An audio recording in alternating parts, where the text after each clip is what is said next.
Hey vlog, welcome back to my channel. So, unahan ko na.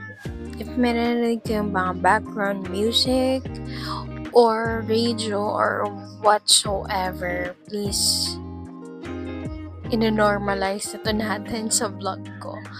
But anyways, because today is December 19 and this is my last day of my day off. Alam niyo naman na nagvo-vlog na talaga ako pag day off ko. So, yeah.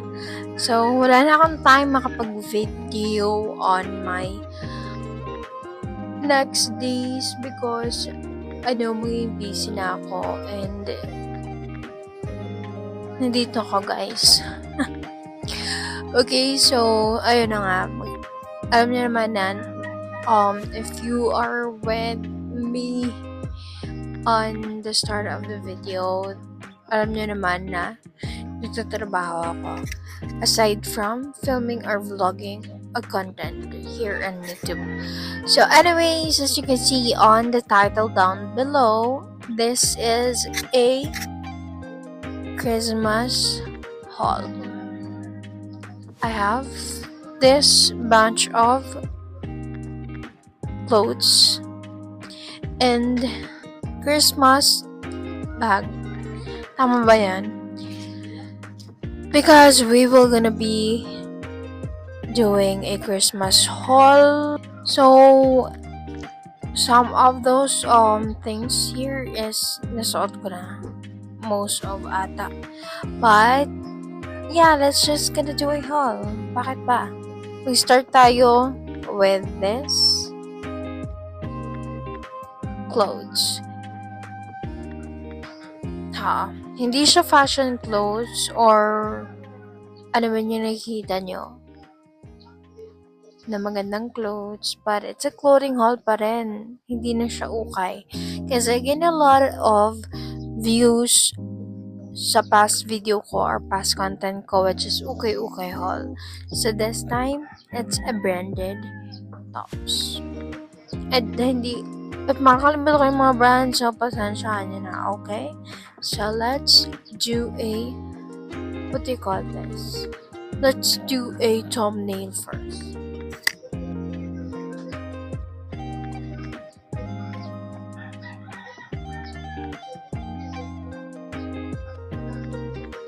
Okay, let's get started. Saan ko ba ilalagay ito? Okay, dito na lang. Rinig pa rin ba ako? Okay, let's start with the tops. Kasi mahilig ako sa mga basic top ngayon. So, this one is my favorite. This is, I forgot kung saan ko nabili yung shop to. But, it's only 99 pesos or 100 pesos. Double line yung harap niya. Ayan. Double line talaga siya dahil hindi lang kasing double line talaga siya. So, this is the square neck because marami ako, puro because, okay, kasi marami na akong mga round neck. Yung iba nga pinambahay ko na. Ayan. And I'm in the color beige ata to. Light yellow. Ano nga tawag dito? Kasi yan. Yan yung kulay niya. And bakit ganito yung kasi ganito yung mga outfitan ko sa pag-duty guys. Kasi gusto ko talaga, every time na mag-duty ako, yung parang nasa bahay lang ako, feel at home ako, para hindi ko ma-feel yung anxiety and at the same time pressure of work. So, nag-basic outfit lang talaga ako. Next one, this is from Pull & Bear. This is my first Pull & Bear na top. Or a long sleeve top, which is yung talagang yung cleavage mo kapag wala ka nun, push mo yan. Anyways, ginagamit ko siya. But, yeah, I'm still, naman sa sarili ko. Pero, pinupull ko siya pataas kasi hindi talaga ako confident magsuot ng mga to. But it's so nice. The fabric is so nice. Hindi siya mainit and talagang Pilipinas yung tela niya. Kasi look at that. Akala nila naiinitan ako every time na ginagamit ito. But no. Sobrang kulang ng ng tela niya. And yeah, sobrang ganda talaga kasi last time ginamit ko siya nung kami ng family reunion ng birthday ng lola ko. I don't know if family reunion, but parang get together lang naman. Pero yun, ako lang naka-long sleeve doon kasi sobrang init that time. Pero hindi talaga ako naiinitan.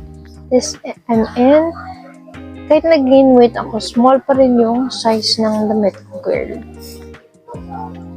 Next one is this pink top. Last time kasi, naghahanap talaga ako ng mga pink top. It is because yung damitan ko after ng operation ko, na-realize ko na puro black, puro dark colors, red. So, sabi ko, gusto ko mga cool colors naman yung mga damit ko. But I'm still using those clothes na dark colors talaga. So this is my pink top. And ang cute niya talaga. Kaso nagmumukha talaga akong 13 years old kapag ganito yung mga tops na ginagamit ko. But anyway, yun. Next top that I have, this is kasi last time pa ako naghahanap ng backless top na merong sleeve pero hindi ko lang siya mahanap. And at the same time, hindi na ako mahilig ngayon mag-check out sa mga online shops. Kasi nga gusto ko talaga physical store na ako diretso para mas madali ko mahanap yung mga gusto ko and at the same time, mabibili ko agad or makuha ko agad or masusuot ko agad-agad. Kasi wala lang. Tinatawag na talaga ako maghintay. So, this is the gray one. Bakit gray yung binili ko? It is because that time, meron kami Christmas party and then gray yung team namin. So, hinanap ko talaga yung backless. So, this is the only one na available. Wala silang mga, So, yan, confident naman ako magsuot ng mga ganito at this time. Alam niyo yun, yung December na, kung saan last month na ng 2024, dun ka pa naging confident. But at least, may na-check ko sa bucket list ko, diba? So, next one is sleeveless again. This is from Streetwears.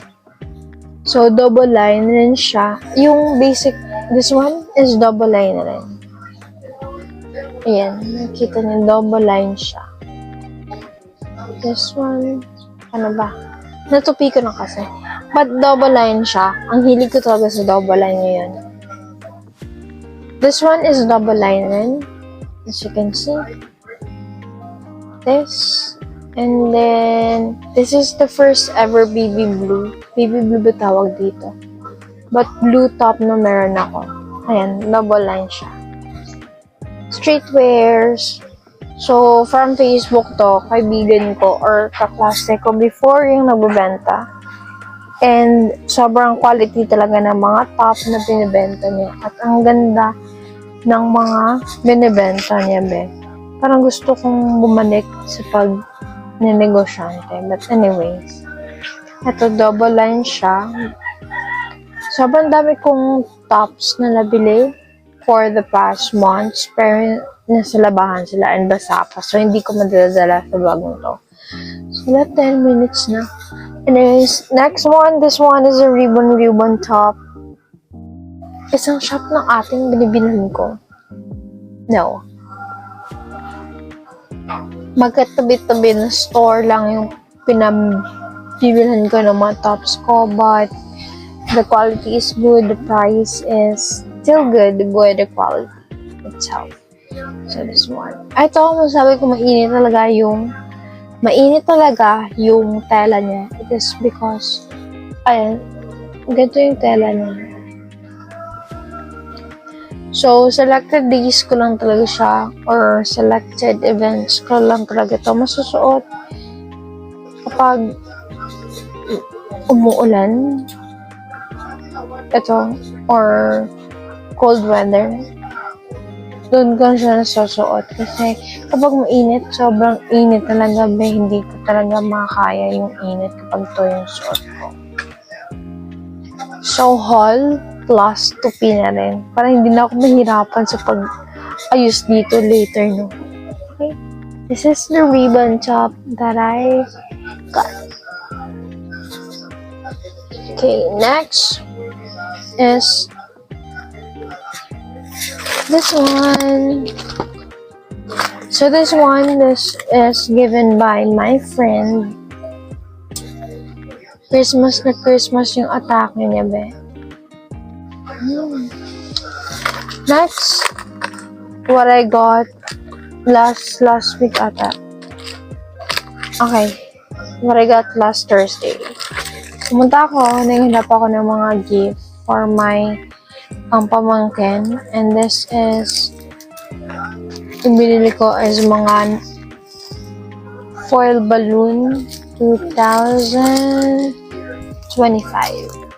Kasi alam ko na mauubusan ako kapag late or padating na yung New Year pa ako bibili.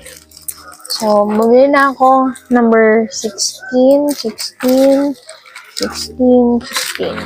So, last time yung size talaga ng balloon namin is 40. 40 or 42. Sobrang laki talaga nun.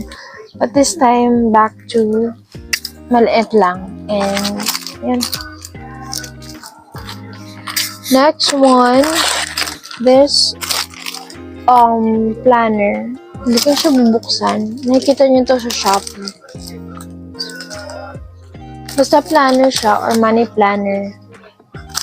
Buksan lang natin. Basta money planner.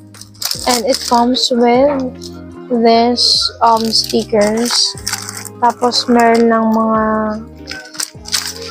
eto. Hindi ko na bubuksan.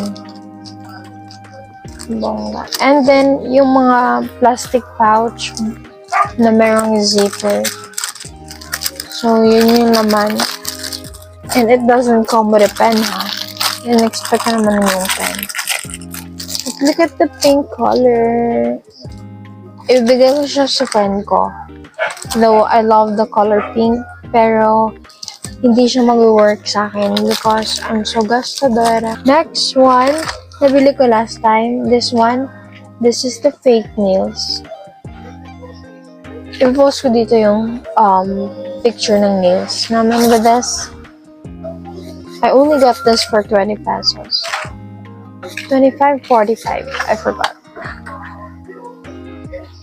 Next is this eyelash extension. Hindi naman halata na gamit ko siya.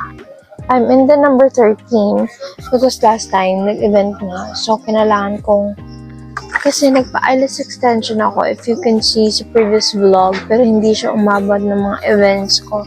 So, I decided na wag na lang ulit ako magpa-eyelash. Bibili na lang ako na ito since marami na akong glue. So, yan. Next one is this nail glue naman siya. So, my nails. Then, earrings. Pearl earrings and yung bigay ng mama ko. Ito. Pearls yan. Sobrang cutesy nila. Then, the other one, this was given by my mom. Ang cute talaga ng mga pinambibigay niya sa akin. Ayan. And then this one, kasama to. Next is skincare. So, yung friend ko is asking what is the skincare na ginagamit ko for my pimple. This one, still Quick FX. Girly tayo. I'm using the pimple eraser. And it's only 65 pesos. And hiyang ako sa Quick FX na product. This, ano lang, product lang. Kasi hindi naman ako nag-try ng ibang product from CryptoFX. So if you are asking also for what I'm using for a sunblock, this is the Perfect Skin Sunblock. I'm in the gel cream ngayon, hindi siya yung BB cream na talagang ginagamit ko. So, yan. Next one is for my hair. Alam ko na makikita nyo rin siya sa online. But this is what I am using right now. The Sleek Stick Hair Styling Stick. Yung aloe vera. Okay. So, back. I'm using the with aloe vera extract and sunflower oil, and the other one is with aloe vera extract and argan oil. So, hindi ko pa na-try, but I'm using this one kasi sobrang dami ko talaga niya. Look at that, girl. Hindi abot ng 100 pesos yung dalawang. Wait. Basta yun. Sobrang bango naman niya. I mean, mabango naman siya. Hanggang dito lang.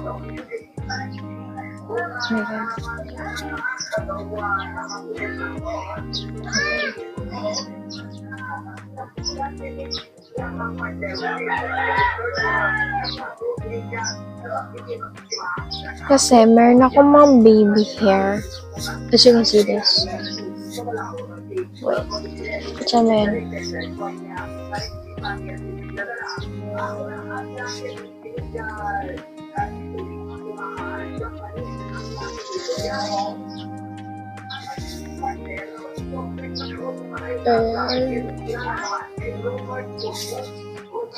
And then, i-brush mo siya ng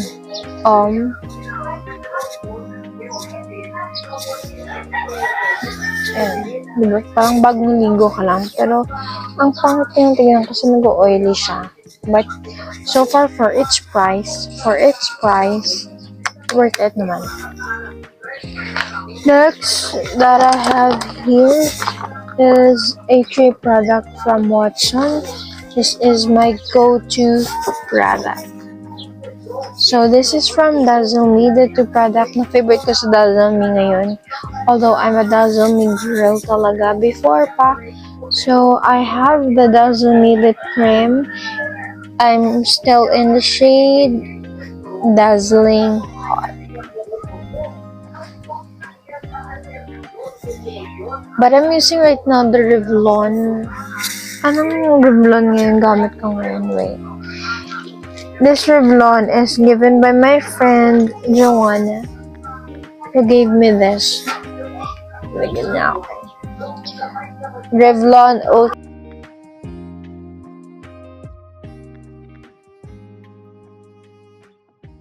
Hindi ko alam guys kung na-deadbat ba talaga yung mic dyan. Pero, nung na-edit ko na, hindi ko na marinig yung boses ko. And yeah, next one that I have here is the Dazzle Me eyebrow pencil. And in the shade brown almond. I don't know. So, yun. And then, the other one is from Nichido. So, ayan. Magka-parehas naman sila ng shade na brown, pero talagang pigmented lang yung Nichido. So, ayan, just enjoy the rest of the video. So, yung mga pinagsasabi ko dyan is about the shade of the Nichido, kasi nakalimutan ko na nasa plastic para nakalagay yung shade ng Nichido. But, yeah, parehas lang talaga sila na brown shade. But, for the quality and the price, for quality siguro mas pipiliin ko yung Nichido kasi mas pigmented siya. And for the Dazzle Me naman, sulit yung price, for its price, because budget friendly siya at the same time quality rin naman. So yun lang naman yung sirap pagsasabi ko dyan. And for this vlog, yun lang. Ayun. And thank you for watching this video, guys. See you on my next one.